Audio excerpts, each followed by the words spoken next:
আমি অমরনাথ দে বলছি, share home UK থেকে।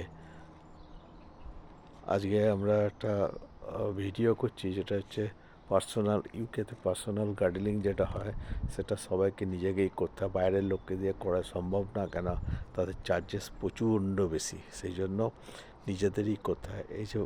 এই যে মাঠটা দেখছেন, এই মাঠটা মোটামুটিভাবে পুরোপুরিভাবে পুরো বাড়ির যে ওনার এ দত্ত, সে সব করেছে। এখন সাইডে বর্ডারিং করছে, বর্ডারগুলো দেখুন কীভাবে বর্ডারিং করা হয়।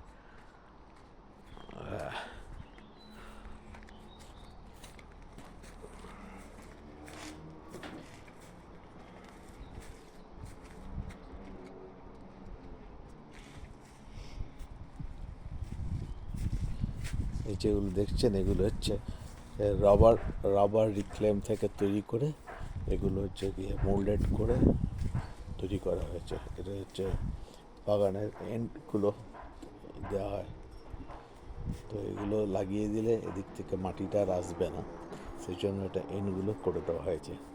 আর মাটির মাঝখানে দেখুন এখানে সার ফার সব দেওয়া হয়ে গেছে। এরপরে আস্তে আস্তে এগুলো সব গাছ ফাছ পোতা হবে, ঘাস পোতা হবে, বীজ ছড়ানো হবে আস্তে আস্তে।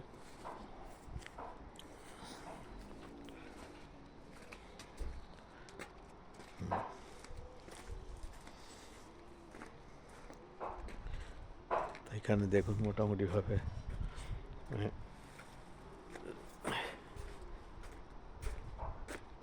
বাগানের এটা ড্যাফোডিল রয়েছে, আরও কিছু গাছ সব রয়েছে, সেগুলো আপনারা দেখতে পাচ্ছেন এখানে। আর এই বাগান করার জন্য যে গার্ডেনের ইনস্ট্রুমেন্ট লাগে, সেই গার্ডেনের ইনস্ট্রুমেন্টটা দেখলেই বুঝতে পারবেন, যেখানে প্রায় অন্তত লাখ 2-1 টাকা জিনিসপত্র কেনাকাটি রয়েছে। সব ইনস্ট্রুমেন্টগুলো বাগান করার জন্য লাগে।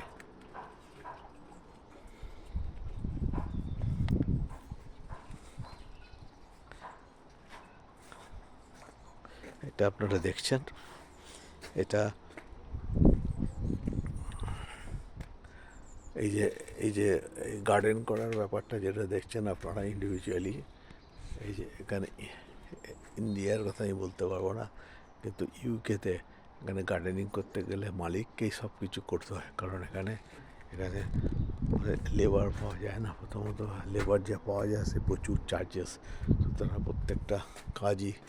প্রত্যেকটা কাজই মোটামুটিভাবে যে মালিক তাকেই করতে হয়, কারণ তার পার্সোনাল ইন্টারেস্টই এগুলো তৈরি হয়।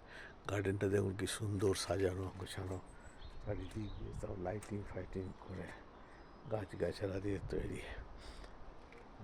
আপনারা এটা দেখুন, আমি পুরো সিরিজে বাগান করার সিস্টেমটা আপনাদের দেখাবো, এবং আপনারা এটা আমাদের সঙ্গে থাকুন। আগামী দিনে লাইক করবেন, শেয়ার করবেন, সাবস্ক্রাইব করবেন, আমাদের সঙ্গে থাকবেন। আমরা তাহলে আপনাদের আরও ভালো ভালো ভিডিও দেখাতে পারবো। অসংখ্য ধন্যবাদ। নিজে ভালো থাকবেন, সবাইকে ভালো রাখবেন।